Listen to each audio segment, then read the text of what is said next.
I'm here with Ann O'Sullivan from the Southern Maine Agency on Aging's the Family Caregiver Support Program.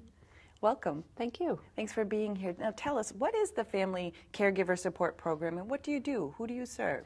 Well, the Agency on Aging intends to serve people age 60 and over, or people with disabilities, to help people stay more independent, to stay in environments that they prefer to be in. Right. The Family Caregiver Support Program is aimed at helping those unpaid family and friends who are helping those older individuals to do that. Stay at home if that's where they want to be, or be in a relative or friend's household. Absolutely. Okay. And in the U.S., probably 85% of the long-term care is provided by people who are not getting paid to provide it. 85%. Isn't that amazing? Wow. Now, this time of year, you were saying to me earlier that it seems to be you get a lot more calls. Now, around the holidays, family all gets together, and what happens?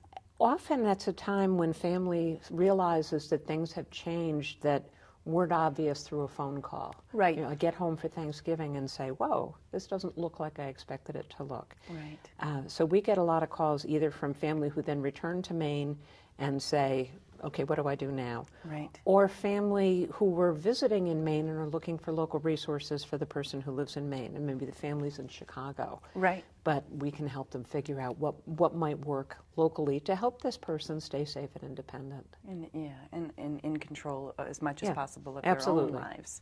Now, so this time of year you get a lot of calls. What are some things that people can look for as they're starting to question, you know, is it time to seek help or is it not? What are some of the cues? Well, I always tell people, look to see what looks different. Because just seeing that something has changed doesn't really tell you why. Right. If you come to my house for Thanksgiving and I've got food stains all over my clothes, right, it might mean that I'm becoming forgetful, or it might mean that I can't make it to the washing machine, or it might mean I spilled something right before you rang the doorbell. Right. We don't really know, but Right. it says to you, something is going on here, let's find out what. Sure. So I encourage families to ask questions if they notice anything like injuries or piled up bills, to ask questions and find out whether this is an area that is of concern to this person and if there's something that they need help with. That's an interesting point that you brought up about the mail and the unpaid bills. It's kind of something that you could easily overlook in the shuffle of things, but it's a great way to, you know, if you start to wonder that something might be off, it might be a nice place to look before having the sometimes difficult conversations. Do you help people have those conversations with? I do, and it's difficult sometimes for adult children. I think particularly around holidays of adult children visiting their parents, although certainly there's other family members who see each other. Absolutely. And sometimes it's a hard message for an adult child to deliver, and sometimes it's a hard message for an adult child to hear Absolutely. of, I need help. Yeah. So people on both sides ends can tend to struggle with it. And so you guys offer some support on how to broach that conversation. What other kinds of resources does the agency offer? Well, the Family Caregiver Support Program has classes for caregivers. We have support groups. We work with people one-to-one. The agency as a whole has a broad range of services. We house the Meals on Wheels program. Right. We house a number of healthy aging programs like Manner of Balance and Living Well, which helps people stay independent and healthy as we age.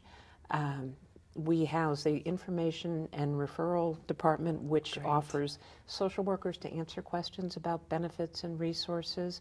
Right now we're in the Medicare Part D open enrollment period. Right. So those social workers are spending a lot of time helping people figure out what their prescription drug coverage should look like. That would be another wonderful opportunity for you guys to come back and tell our viewers about that. Now, before we wrap up, I'd like to know, can you tell us where in Maine, you're pretty much statewide. I mean, Maine you're has from the southern 5 Maine. agencies on aging, and we're all actually separate private nonprofits. Good to know. And Southern Maine Agency on Aging serves York and Cumberland counties except for Brunswick and Harpswell. Wonderful. And how do people contact you if they need to access your services or just to start the conversation or get some ideas? The 800 number for Southern Maine Agency on Aging is 800-427-7411. Okay. There's a website called caregivinginmaine.org where people can track down what are all the agencies on aging in Maine. Great. And if people are concerned about someone in another part of the country, you can also go to eldercare.gov.